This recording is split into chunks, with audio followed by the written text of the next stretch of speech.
대한민국이 해방 이후 친일파 청산에 실패한 이유는 복합적인 정치 사회적 요인이 얽혀 있습니다. 이 문제는 해방 직후 한국 사회의 혼란과 국제적인 정치 상황, 국내 정치 지도자들의 선택 등이 복합적으로 작용한 결과입니다. 주요 이유는 다음과 같습니다. 첫째, 미군정의 정책과 냉전 상황. 해방 직후 한반도 남쪽을 점령한 미군정은 공산주의의 확산을 저지하는 것을 최우선 과제로 삼았습니다.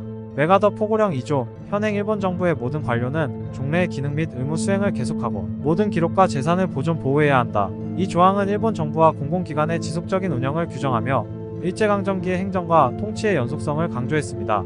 이 조항은 메가더가 남한의 치안 유지와 질서를 안정적으로 관리하기 위해 일본 정부를 해체하지 않고 계속 운영하도록 허용한 조항입니다. 이에 따라 미군정은 한국 내부의 좌익 세력에 대응하기 위해 기존의 조선 총독부 체제를 그대로 활용하는 정책을 택했습니다.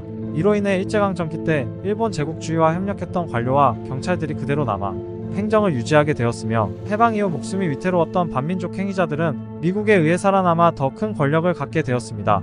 예를 들어 일제강점기 친일파 경찰 노덕술은 서울시 수사과장으로 승진하게 됩니다.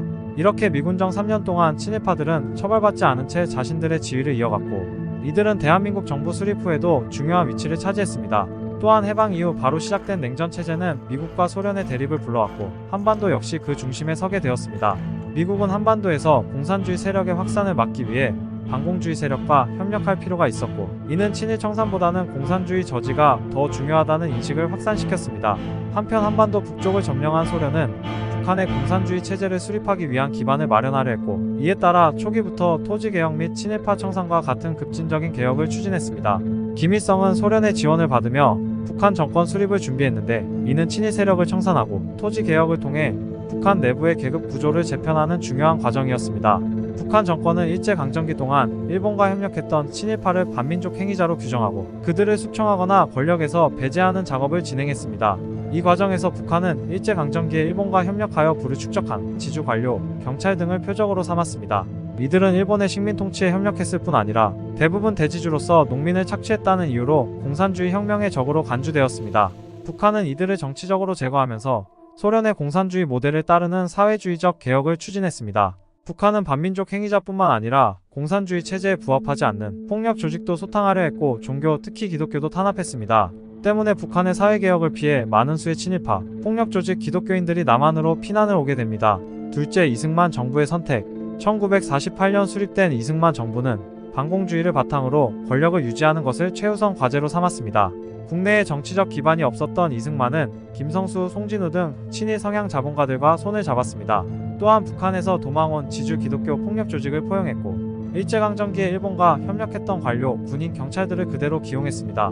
이는 공산주의와의 대립에서 안정적인 국가 운영이 더 중요하다는 판단에서 비롯된 것이라는 평가도 존재하지만, 친일파 청산을 단 한 명도 못하는 결과를 낳았습니다. 정부 수립 직후 국회에서는 국민의 염원인 친일파 청산을 위해 반민족행위 처벌법을 제정했고, 이에 따라 반민족행위 특별조사위원회, 즉 반민특위가 설치되었습니다.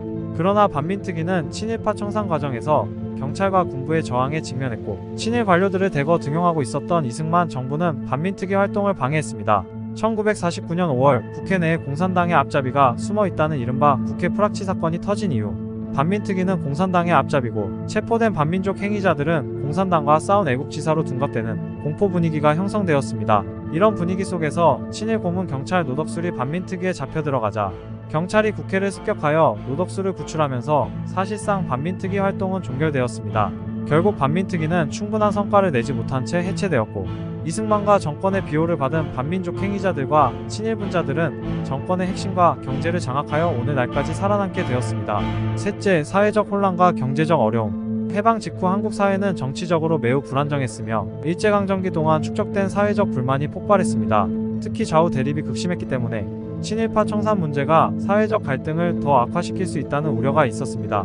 일제강점기 동안 친일파들은 경제적 자산을 축적한 경우가 많았으며, 해방 이후 한국 사회의 경제적 재건에 이들의 자원이 필요하다는 인식도 존재했습니다. 따라서 경제적 안정성을 확보하기 위해 친일파 청산이 제대로 이루어지지 않았다는 분석도 있습니다. 넷째, 역사적 인식 부족. 해방 직후 한국 사회는 일본 식민지 지배로 인한 상처가 여전히 깊었지만, 정치적으로나 사회적으로 식민지 시절의 친일 행위에 대한 체계적인 청산과 역사적 평가가 충분히 이루어지지 않았습니다. 이는 결국 한국 사회가 친일파 문제를 충분히 정리하지 못하고 후대에도 그 영향을 미치는 결과를 낳았습니다. 이러한 복합적인 요인들이 결합하여 대한민국은 해방 이후 친일파 청산에 실패하게 되었습니다. 이는 한국 현대사에서 중요한 문제로 남아 있으며 이후 세대에 걸쳐 지속적인 논쟁의 대상이 되었습니다.